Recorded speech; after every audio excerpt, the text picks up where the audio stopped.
আলাইকুম বন্ধুরা, আমি নিশাত আলম আরিয়ান কথা। Welcome to my English class. আজকে আমি ধন্যবাদ দেওয়ার কিছু গুরুত্বপূর্ণ উপায় নিয়ে আলোচনা করব। তাহলে চলো শুরু করা যাক।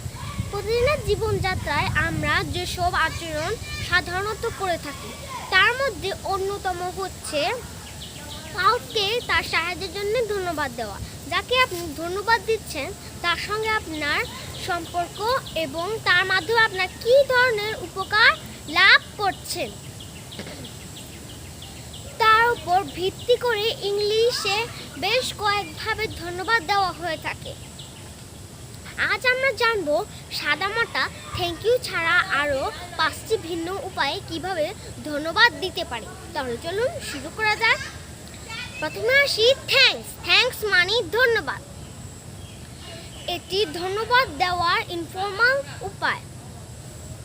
সাধারণত খুব কাছের মানুষ, পরিবারের সদস্য বা বন্ধুদের আমরা এভাবে ধন্যবাদ বলে থাকি।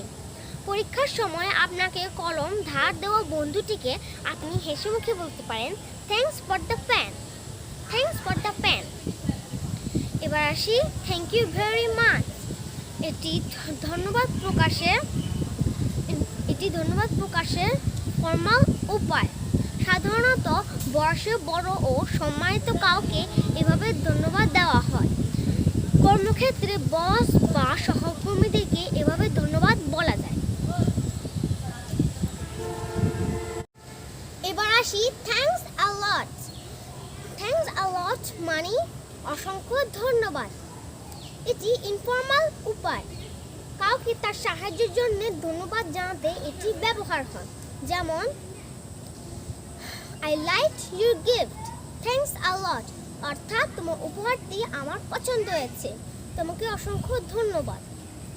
এবার আই অ্যাপ্রিশিয়েট মানে আমি তারিফ করছি। কর্মক্ষেত্রে কোনো কাজে কেউ সাহায্য করলে এভাবে ধন্যবাদ দেওয়া যেতে পারে। যেমন I appreciate your help, thank you, অর্থাৎ তোমার সাহায্যে আমি তারিফ করছি, তোমাকে অনেক ধন্যবাদ। এবার আসি আই এম ট্রুলি গ্রেটফুল অর্থ হচ্ছে কৃতজ্ঞ।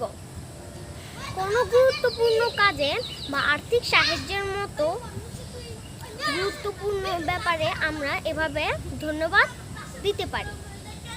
যেমন I am truly grateful for your support, অর্থাৎ তোমার সাপোর্টের জন্য আমি সত্যি কৃতজ্ঞ।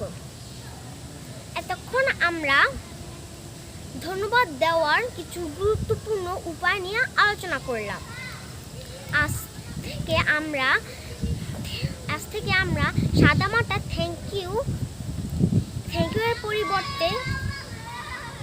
এর পরিবর্তে আলোচিত উপায়গুলো ব্যবহার করব এবং আমাদের ইংরেজি দক্ষতা বাড়াবো। বাই বাই, আল্লাহ হাফেজ।